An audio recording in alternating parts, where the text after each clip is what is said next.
छोड़ दे शिकायतें करना, छोड़ दे गिले करना, छोड़ दो दूसरों को जतलाना कि हम हैं, अपनी ज़ात को पहचानें और ज़िंदगी के इस अज़म को लेके चलें कि आप बहुत कीमती हैं। ये नहीं कि अगला बंदा बहुत कीमती है। बेशक आपकी जेब में 1 रुपया भी ना हो, लेकिन अपने आप को कीमती समझें क्योंकि आप कीमती हैं। Welcome back to another new vlog. अज दा व्लॉग जी कुछ पंजाबी ते कुछ उर्दू ते कुछ रलियां मिलियां गल्लां दे नाल। कीमती मतलब ਇਹ ਕਿ ਤੁਸੀਂ ਆਪਣੇ ਆਪ ਨੂੰ ਵੇਖੋ, ਆਪਣੇ ਜਜ਼ਬਾਤ ਨੂੰ ਵੇਖੋ, ਆਪਣੇ ਦੇ ਜੁੜੇ ਰਿਸ਼ਤਿਆਂ ਨਾਲ ਵੇਖੋ। ਇਹ ਨਾ ਵੇਖੋ ਕਿ ਉਹਨਾਂ ਨੇ ਸਾਨੂੰ ਕੀ ਦਿੱਤਾ, ਕੀ ਕੀਤਾ, ਕੀ ਨਹੀਂ ਕੀਤਾ। ਤੁਸੀਂ ਵੇਖੋ ਕਿ ਤੁਸੀਂ ਦੇਣ ਜੋਗੇ ਹੋ, ਤੁਸੀਂ ਕਰਨ ਜੋਗੇ ਹੋ ਤੇ ਬਸ ਹਰ ਰਿਸ਼ਤੇ ਦੇ ਨਾਲ ਅੱਛਾ ਸਲੂਕ ਕਰੋ, ਹਰ ਰਿਸ਼ਤੇ ਨੂੰ ਅਹਿਮੀਅਤ ਦਿਓ। ਇਹ ਨਹੀਂ ਕਿ ਉਹਨੇ ਦਿੱਤੀ ਸੀ ਕਿ ਨਹੀਂ ਸੀ ਦਿੱਤੀ।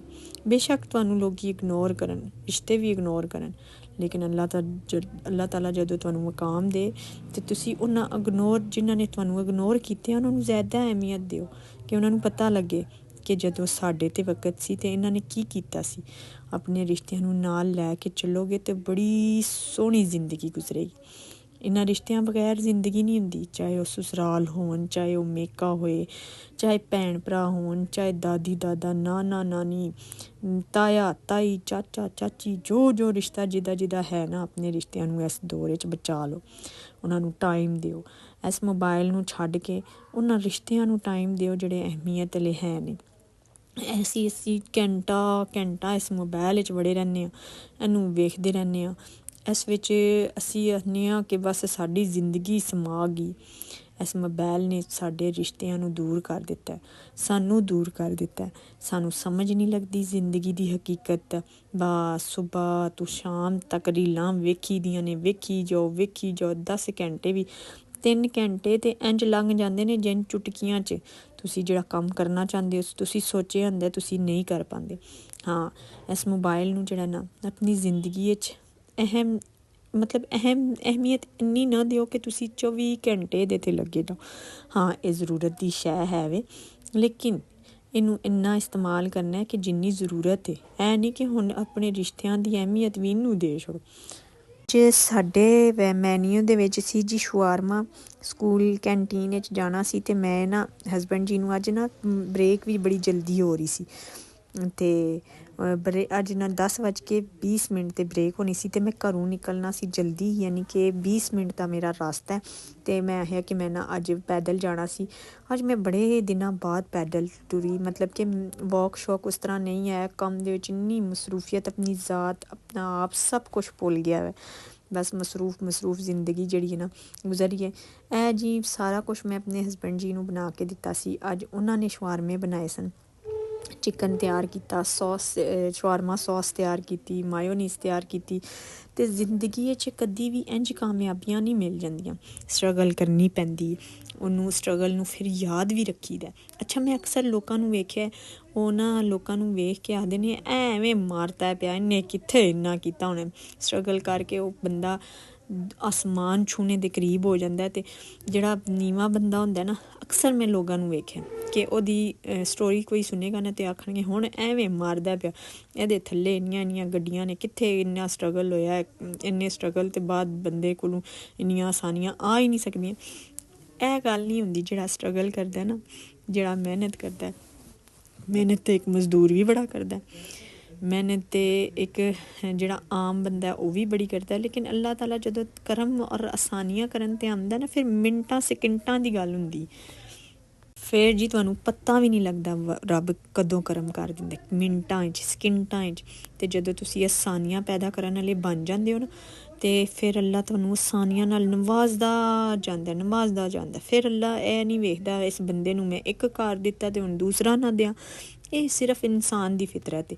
ਇਨਸਾਨ ਕੀ ਸੋਚਦਾ, ਹਾਏ ਅੱਲਾ ਮੈਂ ਇੱਕ ਵਾਰੀ ਇਹਦੀ ਹੈਲਪ ਕੀਤੀ, ਹੁਣ ਮੈਂ ਫਿਰ ਕਰਾਂ।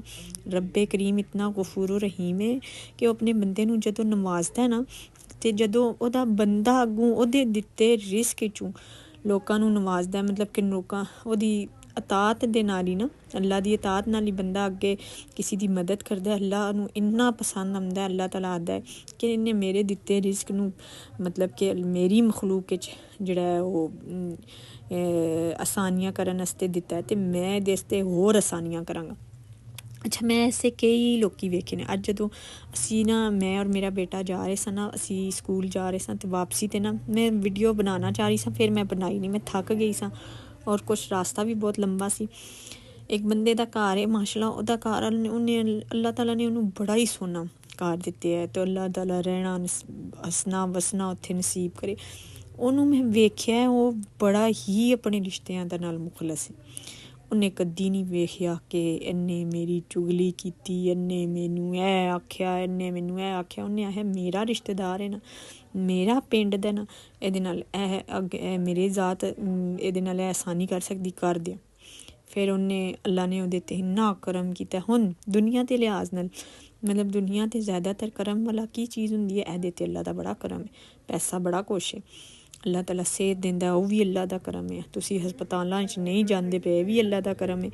ਅੱਲਾ ਨੇ ਤੁਹਾਨੂੰ ਮੁਹਤਾਜੀ ਵਾਲੀ ਜ਼ਿੰਦਗੀ ਨਹੀਂ ਦਿੱਤੀ, ਹਰ ਚੀਜ਼ ਆਜ਼ਾਦ ਤੁਹਾਡਾ ਜਿਹੜਾ ਉਹ ਸਿਹਤ ਵਾਲਾ, ਇਹ ਵੀ ਅੱਲਾ ਦਾ ਕਰਮ ਹੈ। ਬਸ ਇਹ ਕਰਮ ਜਿਹੜੇ ਨਾ ਇਨਸਾਨ ਭੁੱਲ ਜਾਂਦਾ, ਯਾਦ ਰਹਿੰਦਾ ਤੇ ਸਿਰਫ ਪੈਸਿਆਂ ਦੀ ਗੱਲ, ਪੈਸਿਆਂ ਦਾ ਕਰਮ। ਹਰ ਚੀਜ਼ ਵਿੱਚੋਂ ਪੈਸੇ ਹੀ ਵੇਖਦਾ, ਇਹ ਨਹੀਂ ਵੇਖਦਾ ਕਿ ਅੱਲਾਹ ਤਾਲਾ ਨੇ ਸੋਹਣੀ ਔਲਾਦ ਦਿੱਤੀ, ਸੋਹਣੀ ਇੰਨੀਆਂ ਨਿਅਮਤਾਂ ਦਿੱਤੀਆਂ ਤੇ ਇਹ ਵੀ ਤੇ ਸਾਰਿਆਂ ਤੋਂ ਵੱਡਾ ਕਰਮ ਹੈ। ਇੰਨੇ ਪੈਸੇ ਹੋਣ, ਬੰਦੇ ਦੀ ਇੱਕ ਅੱਖ ਚਲੀ ਜਾਏ ਤੇ ਉਹ ਅੱਖ ਦੁਬਾਰਾ ਆ ਸਕਦੀ ਨਹੀਂ, ਕਦੀ ਵੀ ਨਹੀਂ, ਪੱਥਰ ਦੀ ਲੱਗਣੀ ਪੈਂਦੀ। ਇੱਕ ਚਲਾ ਜਾਏ, ਇੱਕ ਹੱਥ ਚਲਾ ਜਾਏ ਤੇ ਕਦੀ ਵਾਪਿਸ ਆ ਸਕਦਾ, ਕਦੀ ਵੀ ਨਹੀਂ। ਬਸ ਅੱਲਾ ਮਾफ़ ਕਰੇ ਤੇ ਅੱਲਾਹ ਤਾਲਾ ਸਭ ਨੂੰ ਆਫੀਅਤ ਈਮਾਨ ਵਾਲੀਆਂ ਜ਼ਿੰਦਗੀਆਂ ਦੇ, ਅੱਲਾਹ ਤਾਲਾ ਸਭ ਵਾਸਤੇ ਬਹੁਤ ਆਸਾਨੀਆਂ ਕਰੇ। ਤੇ ਅੱਜ ਨਾ ਮੈਂ ਉਹੀ ਵੇਖ ਰਹੀ ਸਾਂ, ਫਿਰ ਮੈਂ ਜਦੋਂ ਇਹ ਸਾਰਾ ਕੁਛ ਬਣਾ ਕੇ ਫਾਰਿਗ ਹੋਏ ਤੇ ਅੱਧਾ ਘੰਟਾ ਹੈ ਸੀ ਤੇ ਮੈਨੇ ਕਿਹਾ ਮੈਂ ਇਹ ਕਿ ਮੈਂ ਫਟਾਫਟ ਨਾਸ਼ਤਾ ਬਣਾ ਲਾਂ, ਕਿਉਂਕਿ ਹਸਬੈਂਡ ਜੀ ਨੇ ਕਿਧਰੇ ਕੰਮ ਤੇ ਜਾਣਾ ਸੀ। ਇਸੀ ਵਾਸਤੇ ਅੱਜ ਜਿਹੜਾ ਨਾ ਮੈਂ ਇਹ ਮੈਨੂੰ ਲੈ ਕੇ ਨਹੀਂ ਸਨ ਜਾ ਰਹੇ, ਅੱਜ ਆਖ ਰਹੇ ਸਨ ਕਿ ਤੁਸੀਂ ਪੈਦਲ ਚਲੇ ਜਾਓ ਮਾਂ ਪੁੱਤਰ, ਤੇ ਉੱਥੇ ਜਾ ਕੇ ਫਿਰ ਮੈਨੂੰ ਫ਼ੋਨ ਕਰ ਦੇਣਾ। ਜ਼ਿੰਮੇਦਾਰੀ ਤੇ ਹੁੰਦੀ ਹੈ, ਮਤਲਬ ਖਿਆਲ ਵੀ ਹੁੰਦਾ ਹੈ, ਫਿਰ ਪਿੱਛੋਂ ਜਾ ਰਹੇ ਨੇ ਸੜਕ 'ਚ ਨਹੀਂ, ਹੁਣ ਬੁੱਢੇ ਹੋ ਗਏ ਅਸੀਂ, ਲੇਕਿਨ ਚਲੋ ਇੱਕ ਖਿਆਲ, ਇੱਕ ਜੀਵਨ ਸਾਥੀ ਦਾ ਬੜਾ ਸਕੂਨ ਹੁੰਦਾ। ਅੱਲਾਹ ਤਾਲਾ ਦਾ ਸ਼ੁਕਰ ਅਦਾ ਕਰੀਦਾ, ਅੱਲਾਹ ਤਾਲਾ ਇਹਨਾਂ ਨੂੰ ਸਿਹਤ ਵਾਲੀ ਜ਼ਿੰਦਗੀ ਦੇ, ਆਫੀਅਤ ਵਾਲੀ ਜ਼ਿੰਦਗੀ ਦੇ, ਅੱਲਾਹ ਸਾਨੂੰ ਵੀ ਆਫੀਅਤ ਵਾਲੀ ਜ਼ਿੰਦਗੀ ਦੇ। ਤੇ ਫਿਰ ਅਸੀਂ ਜਦੋਂ ਸਕੂਲ ਪਹੁੰਚੇ ਫਿਰ ਫ਼ੋਨ ਆਇਆ, ਫਿਰ ਅਸੀਂ ਜੀ ਉੱਥੇ ਚੀਜ਼ਾਂ ਜਿਹੜੀਆਂ ਅਸੀਂ ਟਾਈਮ ਤੋਂ ਪਹਿਲੇ ਪਹੁੰਚ ਗਏ ਸਾਂ, ਸ਼ੁਕਰ ਅਲਹਮਦੁਲਿਲਾ। ਅਸੀਂ ਕਿ ਕਿੰਨੇ 10 ਮਿੰਟ ਪਹਿਲੇ ਪਹੁੰਚ ਗਏ ਸਾਂ। ਤੇ ਜਦੋਂ ਅੱਛਾ ਜੀ, ਮੈਂ ਜਦੋਂ ਨਾ ਇਹ ਚੱਲਣਾ ਸ਼ੁਰੂ ਕੀਤਾ ਤੇ ਇੰਨਾ ਕੁਝ ਜ਼ਿਆਦਾ ਸਾਂਸ ਚੜ੍ਹ ਰਿਹਾ ਸੀ ਨਾ ਕਿ ਸਾਂਸ ਫੁੱਲ ਰਿਹਾ ਸੀ। ਮੈਂ ਇਹ ਅੱਲਾ ਜਾਣੇ ਇਹ ਕੀ ਹੋ ਗਿਆ। ਅੱਜ ਕਾਫੀ ਦਿਨਾਂ ਬਾਅਦ ਮੈਂ ਇੰਨਾ ਜ਼ਿਆਦਾ ਚੱਲੀ ਹਾਂ ਸ਼ਾਇਦ ਇਸ ਵਾਸਤੇ, ਤੇ ਸਾਂਸ ਕਿਉਂ ਫੁੱਲਦਾ ਇਹ ਜ਼ਰੂਰ ਮੈਨੂੰ ਕਮੈਂਟ ਕਰਕੇ ਦੱਸਣਾ। ਔਰ ਮੇਰੇ ਚੈਨਲ 'ਤੇ ਨਾ ਪਿਆਰਾ ਜਿਹਾ ਸੋਹਣਾ ਜਿਹਾ ਕਮੈਂਟ ਕਰ ਦਿਆ ਕਰੋ। ਕਮੈਂਟ ਤੁਸੀਂ ਕਰ ਦਿੰਦੇ ਹੋ, ਬੰਦੇ ਨੂੰ ਹੌਸਲਾ ਅਫਜ਼ਾਈ ਹੁੰਦੀ ਕਿ ਮੇਰਾ ਚੈਨਲ ਵੀ ਵੇਖਾ ਜਾ ਰਿਹਾ ਔਰ ਮੇਰੀ ਸਟਰਗਲ ਚਲੋ ਇੱਕ ਦਿਨ ਇਨਸ਼ਾਅੱਲਾ ਕਾ ਜ਼ਰੂਰ ਕਾਮਯਾਬੀ ਵੀ ਮਿਲੇਗੀ। ਤੇ ਕਮੈਂਟ ਦੇ ਨਾਲ ਨਾ ਬੰਦੇ ਦੀ, ਯੂਟਿਊਬਰ ਦੀ ਬੜੀ ਹੌਸਲਾ ਅਫਜ਼ਾਈ ਹੁੰਦੀ। ਮੈਂ ਪਹਿਲੇ ਸਮਝਦੀ ਸੀ ਕਮੈਂਟ ਨਾਲ ਕੀ ਹੁੰਦਾ ਯਾਰ, ਕੁਛ ਵੀ ਨਹੀਂ ਹੁੰਦਾ। ਮੈਂ ਨਹੀਂ ਮੈਂ ਜਦੋਂ ਵਲੋਗ ਆਪਣਾ ਨਹੀਂ ਸਭ ਬਣਾਈਦਾ ਤੇ ਉਦੋਂ ਨਹੀਂ ਸੀ ਪਤਾ ਕਮੈਂਟ ਦੀ ਅਹਿਮੀਅਤ ਕੀ ਹੈ, ਲਾਈਕ ਸ਼ੇਅਰ ਕਰਨਾ, ਸਬਸਕ੍ਰਾਈਬ ਕਰਨਾ ਕਿੰਨੀ ਅਹਿਮੀਅਤ ਦਾ ਹਾਮਿਲ ਹੈ। ਤੇ ਅੱਲਾਹ ਤਾਲਾ ਸਭ ਨੂੰ ਆਫੀਅਤ ਵਾਲੀ ਜ਼ਿੰਦਗੀ ਦੇ, ਅੱਲਾਹ ਤਾਲਾ ਸਭ ਵਾਸਤੇ ਬਹੁਤ ਆਸਾਨੀਆਂ ਕਰੇ ਔਰ ਅੱਲਾਹ ਤਾਲਾ ਸਭ ਨੂੰ ਜਿਹੜਾ ਨਾ ਆਪਣੇ ਘਰ ਦੀ ਹਾਜ਼ਰੀ ਨਸੀਬ ਕਰੇ ਸਭ ਤੋਂ ਵੱਡੀ। ਹਾਂ, ਮੈਂ ਨਾ ਕਿਸੇ ਬੱਚੀ ਨੂੰ ਵੇਖਿਆ, ਉਹ ਬੱਚੀ ਨਾ ਆਪਣੇ ਮਦੀਨੇ ਜਾਣ ਦੀ ਵਜ੍ਹਾ ਤੋਂ ਨਾ ਰੋਣਾ ਸ਼ੁਰੂ ਹੋ ਗਈ। ਮੈਨੂੰ ਕਹਿ ਰਹੀ ਆਂਟੀ ਮੇਰੇ ਵਾਸਤੇ ਦੁਆ ਕਰਨਾ। ਮੈਂ ਹੈ ਇਨਸ਼ਾਅੱਲਾ ਪੁੱਤਰ ਅਸੀਂ ਵੀ ਜਾਵਾਂਗੇ, ਤੁਸੀਂ ਵੀ ਜਾਓਗੇ, ਰੋਣ ਦੀ ਕਿਹੜੀ ਗੱਲ ਹੈ। ਅੱਲਾਹ ਤਾਲਾ ਖੈਰ ਨਾਲ ਲੈ ਕੇ ਜਾਏ ਤੇ ਅੱਲਾਹ ਤਾਲਾ ਸਭ ਨੂੰ ਆਪਣੇ ਘਰ ਦੀ ਬਾਦ ਹਾਜ਼ਰੀ ਨਸੀਬ ਕਰੇ। ਬਸ ਜੀ ਕੰਮ ਸ਼ਮ ਮੁੱਕਿਆ, ਭਾਂਡੇ ਧੋ ਧਾ ਕੇ ਕੂਚ ਕਾਚ ਕੇ ਰੱਖੇ, ਫਿਰ ਜਿਹੜੇ ਅਸੀਂ ਵੀ ਕਮਰੇ ਵੀ ਤੱਪੜੀਆਂ ਵੀ ਮਾਰੀਆਂ ਸੋਹਣੀਆਂ ਕਰਕੇ ਤੇ ਸਾਰਾ ਕੰਮ ਹੋ ਗਿਆ। ਅੱਲਾ ਦਾ ਸ਼ੁਕਰ ਅਦਾ ਕੀਤਾ ਕਿ ਇੱਕ ਹੋਰ ਦਿਨ ਜਿਹੜਾ ਸਾਡਾ ਅੱਛਾ ਗੁਜ਼ਰ ਗਿਆ। ਤੇ ਕੱਪੜੇ ਸ਼ਪੜੇ ਇਸਤਰੀ ਕਰਕੇ ਰੱਖੇ ਸਨ ਤੇ ਉਹ ਜੀ ਹੁਣ ਮੈਂ ਨਾ ਅੱਜ ਜੁਮਾ ਸੀ, ਗੁਸਲ ਵੀ ਕਰਨਾ ਸੀ। ਮੈਂ ਕਿਹਾ ਚਲੋ ਗੁਸਲ ਕਰ ਲੈਂਦੇ। ਜਦੋਂ ਮੈਂ ਬਾਹਰ ਆਈ ਨਾ ਤੇ ਮੈਂ ਕਿਹਾ ਮਾਸ਼ਾਅੱਲਾ ਸਾਰਾ ਸਾਫ਼ ਸੁਥਰਾ ਹੋਇਆ। ਇਹ ਵਾਲੀ ਵੇਖਿਆ ਬਿੱਲੀ ਕੈਸੀ ਮਸਤ ਮੋਲ ਦੇ ਨਾਲ ਸੌਣ ਲੱਗੀ ਸੁੱਤੀ। ਤੇ ਮੈਂ ਪਹਿਲੇ ਇਹਨੂੰ ਚਿਕਨ ਪਾਇਆ ਤੇ ਫਿਰ ਨਾ ਖਾ ਪੀ ਕੇ ਉੱਤੇ ਚੜ੍ਹ ਕੇ ਸੋ ਗਈ। ਇਹਨੇ ਆਖਿਆ ਹੁਣ ਮੈਂ ਸਕੂਨ ਨਾਲ ਨਾ ਸੁੱਤੀ ਰਵਾਂ। ਤੇ ਅੱਜ ਦਾ ਮੌਸਮ ਵੇਖਿਆ ਤੁਸੀਂ ਕਿੰਨਾ ਪਿਆਰਾ ਹੈ। ਲਾਈਕ ਸ਼ੇਅਰ ਸਬਸਕ੍ਰਾਈਬ ਜ਼ਰੂਰ ਕਰਨਾ, ਦੁਆਵਾਂ 'ਚ ਯਾਦ ਰੱਖਣਾ। ਅੱਲਾ ਹਾਫਿਜ਼। ਔਰ ਪਿਆਰਾ ਜਿਹਾ ਕਮੈਂਟ ਕਰਨਾ, ਤੁਹਾਡੇ ਕਮੈਂਟ ਦਾ ਮੈਨੂੰ ਬਹੁਤ ਇੰਤਜ਼ਾਰ ਹੁੰਦਾ ਹੈ।